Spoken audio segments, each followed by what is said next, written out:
Good morning, students. I am MRK. Today, class 11th standard maths, chapter 7, matrices and determinants, exercise 7.2, third sum. ஒரு determinant கொடுத்து right hand சைடில் 4a square b square c square கொடுத்துருக்கு, prove பண்ண சொல்லியிருக்கு. Left hand சைடில் determinant எடுத்திருக்கேன். அதில் காலம் C1லேருந்து a காமனாக வெளியில் எடுக்கலாம், காலம் C2லேருந்து பிஏ வெளியே எடுக்கலாம், இதுதான் காலம். C3லேருந்து சிஏ வெளியே எடுக்கலாம், taking out A, B, C from C1, C2, C3 எழுதிட்டேன். நெக்ஸ்ட் ஸ்டெப்பு கணக்கை கொஞ்சம் மினிமைஸ் பண்ணணும். A, B, Cன்னு எழுதிட்டு கொஞ்சம் ரிடக்ஷன் பண்ணிவிட்டு சுருக்கிக்கிட்டே வந்தோம்னா நம்ம அடுத்தடுத்து செய்யலாம், வேற ஒன்றும் இல்லை. எக்ஸ்பேண்ட் பண்ணாமல் என்ன செய்யலாம்? C1க்கு எழுதுவோமா, ரெண்டையும் மைனஸ் பண்ணி எழுதுவோமா, இல்லை மொத்தமாக கூட்டி எழுதுவோமா, 2a + b + cன்னு எழுதுவோமா? சரி, C1க்கு எழுது, 3 கூட்டி எழுது, C1 + C2 + C3 அப்படின்னு எழுதுவோம். Okay, good. அப்போ என்ன வந்துடும்? 2a + 2cன்னு வரும். மற்றதெல்லாம் அப்படியே இருக்கும், c இருக்கும், இங்கே a + c அப்படியே இருக்கும். ஓகேயா, சேஞ்ச் ஆகிறது வந்து C1 தான் சேஞ்ச் ஆகுது, அதுதான் மாத்திரம். அதே மாதிரி இங்கே என்ன வந்துடும்? 2a + bன்னு வந்துடும். இங்கே என்ன வந்துடும்? 2b + cன்னு வரும். அப்போ இங்கே b + c அப்படி தான் இருக்கும், இங்கே c அப்படி தான் இருக்கும், இங்கே b அப்படி தான் இருக்கும், a அப்படி தான் இருக்கும். இப்போ இந்த ஃபஸ்ட்டு காலத்திலிருந்து 2c தம்பி, ஃபஸ்ட்டு காலத்திலிருந்து 2 வெளியே எடுக்கலாம். இது 2c, 2b, 2c ரெண்டையும் கூட்டுறோம்ல, 2c இருக்கும்ல, ரைட். சரியா, கொஞ்சம் பார்த்துக்க, இல்லை நல்லா எழுதிக்க. இந்த இடத்த பார்த்து பொறுமையாக எழுதிக்க. தப்பாக எழுதிட்டா அவனுக்கு புரியாதுல. கூட்டையில் மொத்தமாக கூட்டுறோம், அப்போ 2 2 வரும். 2a வரும், 2c வரும் ஃபஸ்ட்டில், அடுத்து 2b வரும், 2a வரும், அடுத்தும் அதே மாதிரி 2b வரும், 2c வரும். Okay, right. Taking out 2 from C1 அப்படின்னு எழுதுகிறேன். அப்போ முன்னாடி 2 வந்துடும், ABC. இன்னக்குள்ளே எழுதையில் காமனாக எடுத்திருக்கேன். எதுலேருந்து? C1லேருந்து. டேக்கிங் அவுட்டு 2 from என்னது? C1 அப்படின்னு எழுதியிருக்கேன். Okay students, good. இப்போ நெக்ஸ்ட் யோசிச்சு பாரு. என்ன இருக்கும்? காமனாக எடுத்துனா இது எதுவும் சேர்த்து தான் காமனாக எடுக்க முடியும், இது எதுவும் சேர்த்து தான் எடுக்க முடியும். தனியாக இந்த முன்னாடி உள்ள 2 மட்டும் நினச்சிடாத. முதல்ல இந்த 2 × a + b அப்படின்னா இது இப்படி அர்த்தம். 2a + 2bன்றத இப்படி a2 வெளியே எடுத்து இந்த 2 தான் வெளியே எடுக்கணும். அப்போ மிச்சம் உள்ள என்ன இருக்கும்? a + b இருக்கும்.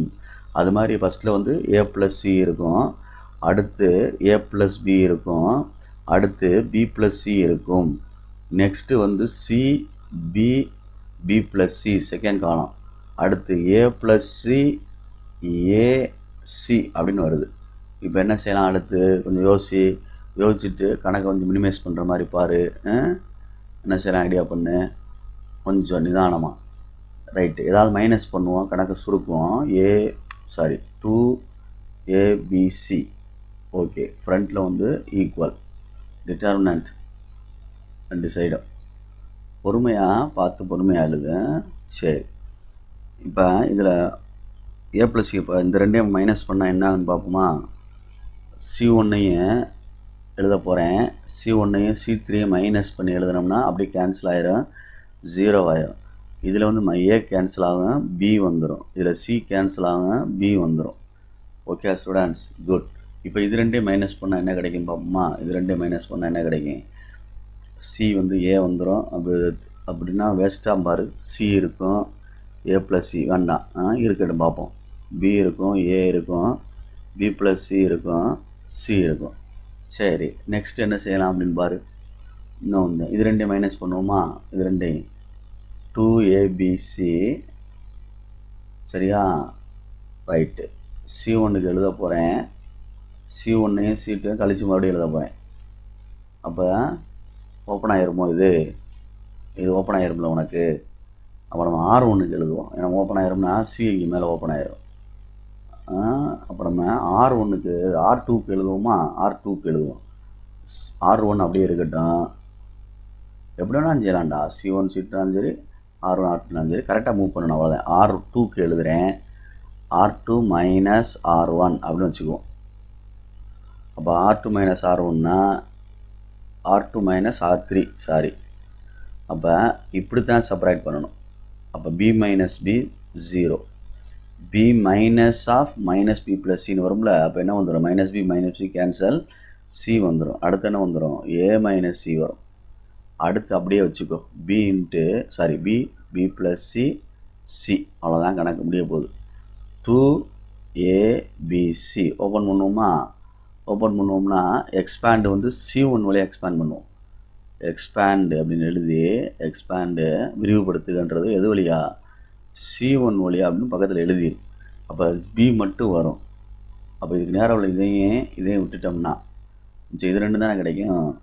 இது ரெண்டும் பி இன்ட்டு சி இன்ட்டு ஏ மைனஸ் சி, அப்படியே அடுத்து மைனஸ் இது ரெண்டும் சேர்ந்து வரும், ப்ளஸ் சி இன்ட்டு ஏ ப்ளஸ் சி மல்டிப்ளை பண்ணுறது. ஓகே, அப்போ இதை சரி பண்ணு. 2abc பி இருக்கட்டும், AC minus C square, AC minus C square உள்ள மல்டிப்ளை பண்ணால், அடுத்து அதே மாதிரி plus AC minus C plus C square, minus C square plus C square அடிச்சிடலாம்.